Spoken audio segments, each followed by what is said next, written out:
ये एक विशेष मच्छर की कहानी है। इस मच्छर ने तेजी से अपने लक्ष्य को ढूंढ लिया और अपनी छोटी प्यारी सी नुकीली सूंड महिला की त्वचा पर लगा दी। एक झटके में उसने सूंड को त्वचा में गड़ा दिया और जैसे जैसे सूंड गहराई तक जाती गई, मच्छर का पेट फूलने लगा। आपको लगा होगा कि वह खून चूस रहा है, लेकिन असल में वह जीन की नकल कर रहा था। काम पूरा होते ही मच्छर वहां से उड़ गया।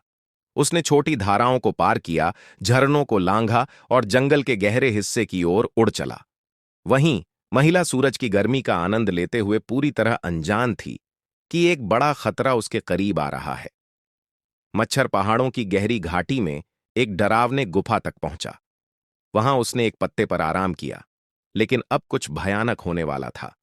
गुफा के भीतर एक विशालकाय मादा मच्छर छुपी हुई थी। मादा मच्छर के इशारे पर छोटा मच्छर उसके पास गया और जो ताजा खून उसने चूसा था वह उसके मुंह में डाल दिया। मादा मच्छर के पेट में हलचल शुरू हो गई।